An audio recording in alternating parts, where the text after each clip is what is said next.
and welcome to our second episode in Season 2 of the History She Wrote book club.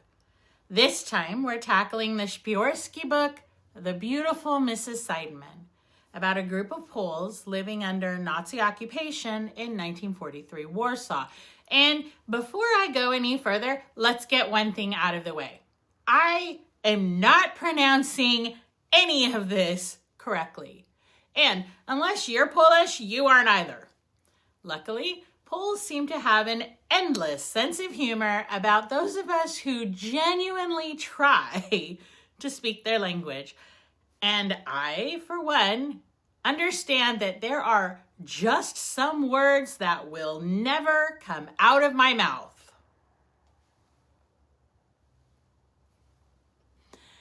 At the end of the pages we read yesterday, up to page 45, we were introduced to the perspective of Henio Fichtelbaum, a young Jewish man living a peripatetic existence outside the Jewish ghetto. Henio, who had gone to the ghetto with his parents and young sister, but then he escaped. His friend Pavelik had arranged a safe house for him to hide in, but Henio, like many in his situation, had been completely unable to just hide away and had run off. Now, it's easy for us in hindsight to point out the absolute stupidity of Henio's actions.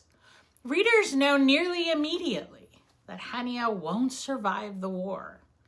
If he had stayed in his hiding place, we may think, perhaps he could have survived.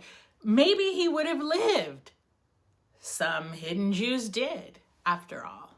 But we know how that war ended. We know that Germany was defeated.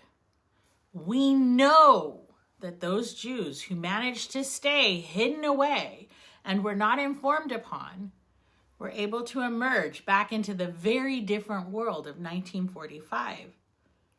But Henio did not know that. As far as Henio knew, the very hiding place saving him could have become his tomb. And for a 19-year-old young man who had been raised by an agnostic father with communist leanings, heavily educated, and with the best Gentile friend walking free in the burning world, hiding alone was more difficult than dying.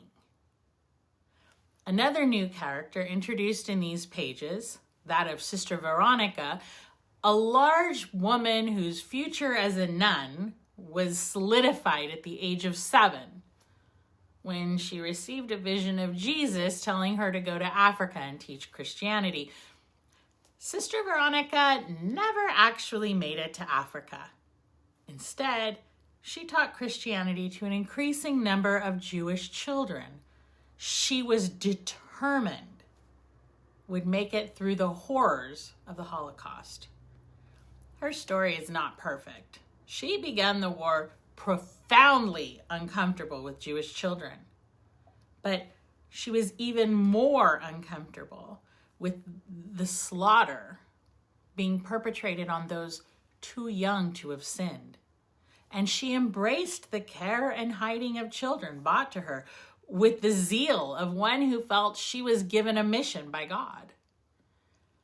As with other characters, we know nearly from her introduction into the story the fate of Sister Veronica.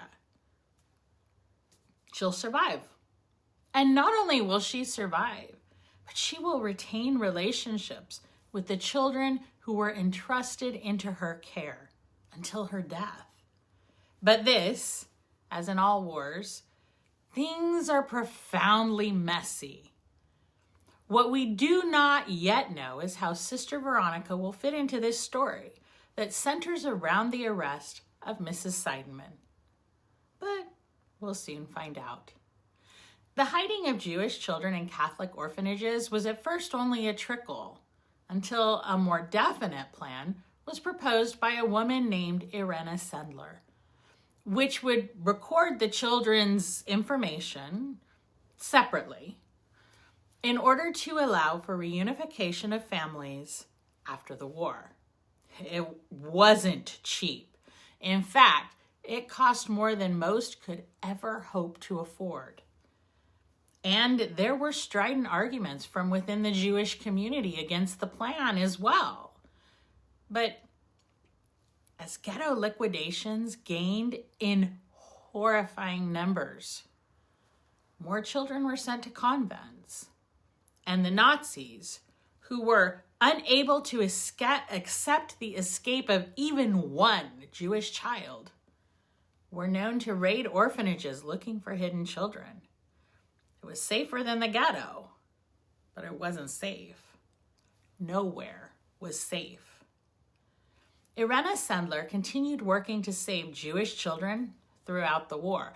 At one point, she was arrested, tortured, and sentenced to death, but was rescued by members of her organization.